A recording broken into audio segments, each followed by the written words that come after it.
और सीधे आपको दिल्ली ले चलते हैं जहां आम आदमी पार्टी प्रेस कॉन्फ्रेंस कर रही है।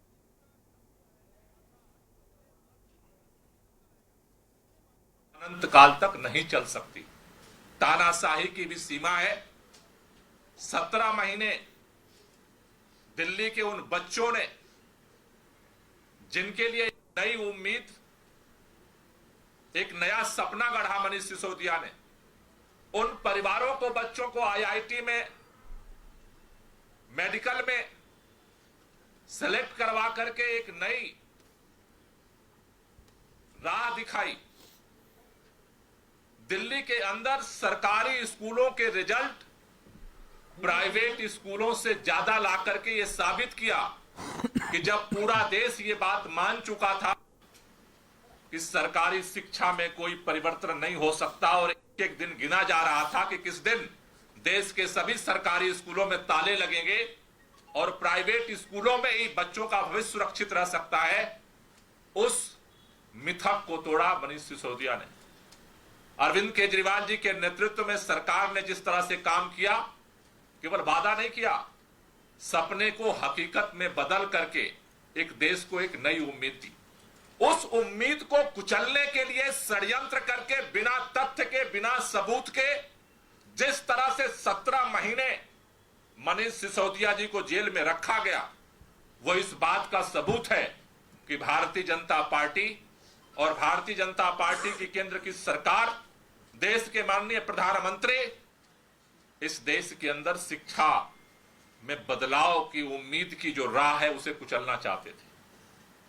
देर हो सकती है, अंधेर नहीं है दुनिया में। और इसीलिए आज हम सब लोग इस बात के लिए तहे दिल से धन्यवाद करना चाहते हैं सुप्रीम कोर्ट का।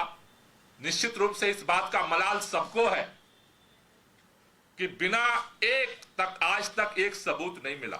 17 महीने सीबीआई और ईडी ने दिल्ली के उप मुख्यमंत्री को जेल में रखा और धिक्कार है इस एजेंसी पर जिसको आज तक एक सबूत नहीं मिला चवन्नी का। 17 महीने उस व्यक्ति को आपने जेल में रखा, हमें न्याय मिला है, लेकिन इस बात का अफसोस है कि देर से मिला है। इस बात का अफसोस है कि जो बिल उनको 1 साल पहले मिल जानी चाहिए थी, न्यायिक प्रक्रिया में डिले की वजह से आज 17 महीने बाद वो बिल मिली है। इस बात को लेकर के दिल्ली के लोगों को मलाल है, लेकिन देर आए खुशी लेकर के आज सुप्रीम कोर्ट का फैसला आया है। मैं दिल्ली के लोगों को और देश के लोगों को बधाई देना चाहता हूं कि केवल उप मुख्यमंत्री नहीं, जल्द ही भारतीय जनता पार्टी का जो षड्यंत्र है, जिस तरह से ट्रायल कोर्ट में जमानत मिलने के बाद, सुप्रीम कोर्ट से जमानत मिलने के बाद, ईडी की जमानत मिलने के बाद सीबीआई का जिस तरह से षड्यंत्र के फंदा डाला गया है, वो भी टूटेगा। जल्द ही अरविंद केजरीवाल जी, दिल्ली के मुख्यमंत्री, भी बाहर आएंगे, हमारे सत्येंद्र जैन भी बाहर आएंगे और निश्चित रूप से ये मनीष सिसोदिया जी की जमानत, उसके पहले संजय सिंह जी की जमानत और आगामी दिनों में जल्द ही सभी नेताओं की जमानत इस बात का प्रमाण है कि तानाशाही कितनी भी ताकतवर हो सकती है, लेकिन उसका अंत जरूर होगा। मैं संजय जी से चाहूंगा कि अपनी बात।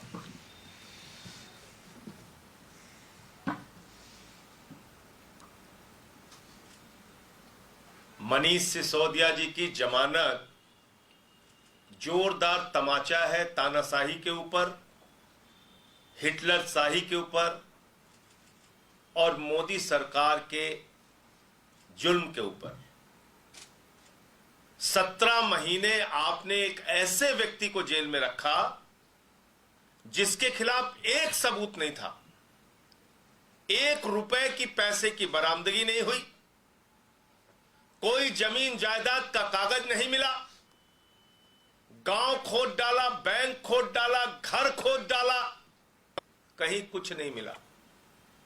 लेकिन ईडी वाले, सीबीआई वाले तारीख पे तारीख, तारीख पे तारीख, तारीख पे तारीख, 17 महीने आपने सिर्फ और सिर्फ एक प्रयास किया, मनीष सिसोदिया कैसे जेल में रहे। आज माननीय सर्वोच्च न्यायालय का फैसला न्याय व्यवस्था की जीत है, लोकतंत्र की जीत है और दिल्ली और देश के लोगों की भावनाओं की जीत है।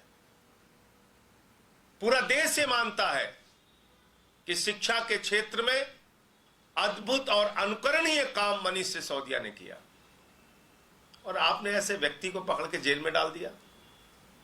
पूरा देश ये मानता है कि अरविंद केजरीवाल के नेतृत्व में दिल्ली के अंदर शिक्षा, स्वास्थ्य, बिजली, पानी, माताओं बहनों के लिए बस की यात्रा, बुजुर्गों की तीर्थ यात्रा, अनुकरणीय काम करके दिखाया केजरीवाल जी की सरकार ने।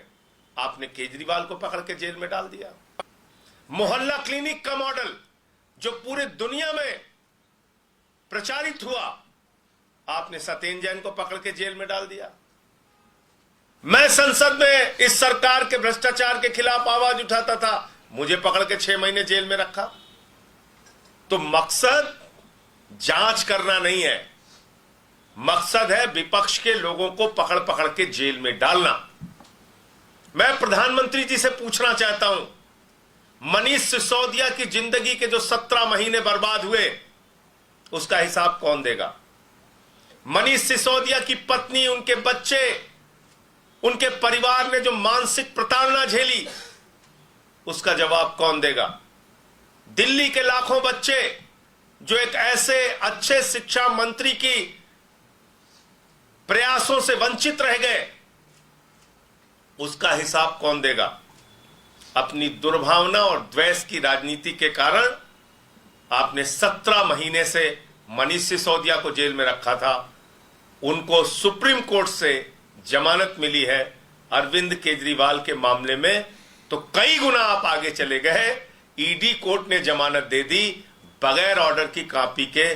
न्यायपालिका के इतिहास में पहली बार रिहाई पे आपकी ईडी ने जाकर रोक लगवा दी और जबरदस्ती नया मामला सीबीआई का बना के केजरीवाल जी को आपने जेल में रखा है। अब भी जरा सी भी शर्म है, जरा सी भी शर्म है प्रधानमंत्री जी, तो आगे बढ़िए और इस राजनीति को खत्म कीजिए। जो हमारे नेताओं को आपने जबरन जेल में रखा है, अपनी एजेंसीज को कहिए फालतू का न्यायालय में विरोध करना बंद करें। आपके पास कोई सबूत ही नहीं है। न 1 रुपए केजरीवाल जी के यहां से मिला, न सत्येंद्र जैन जी के यहां से मिला, न मनीष सिसोदिया जी के यहां से मिला। मैं अपने केस के बारे में बोल नहीं सकता, कोर्ट ने रोका है। क्या कर रही है आपकी जांच एजेंसियां?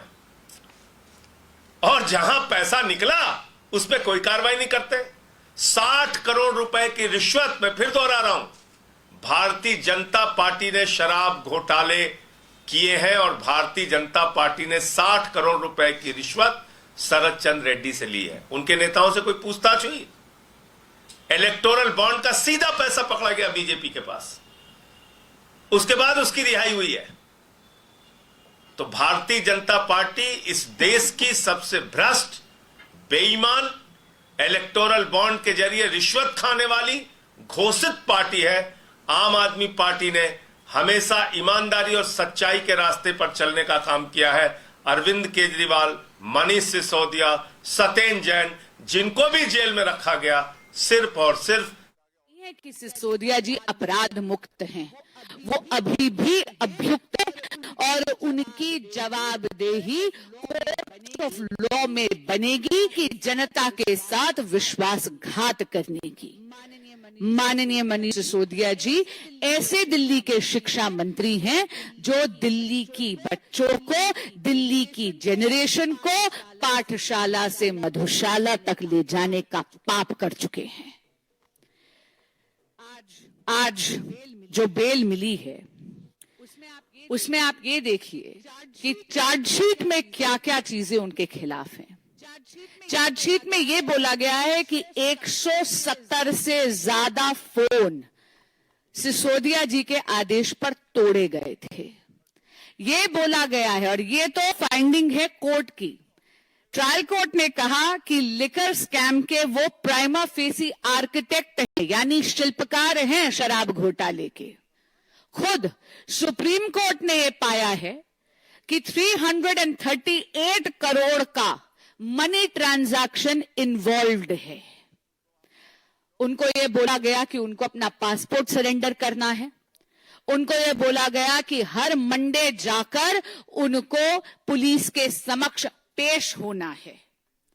हाँ, इतना जरूर कहूंगी कि जब 17 महीने कैद में हो जाते हैं तो बेल मिलना बहुत स्वाभाविक बात है।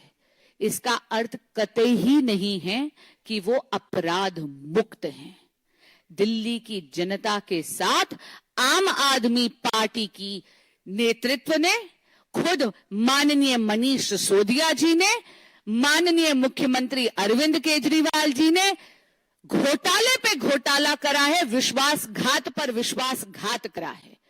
शराब घोटाला तो एक लंबी श्रृंखला का केवल एक अंग है।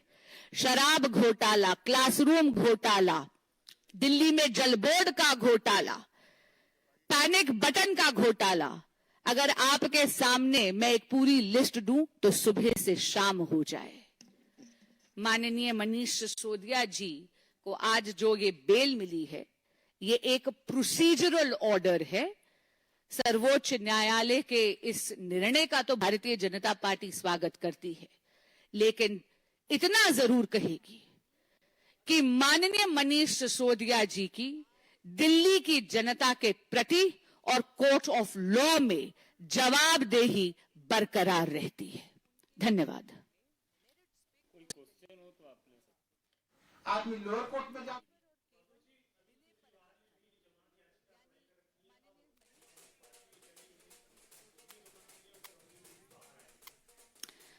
मैं भविष्यवक्ता नहीं हूं।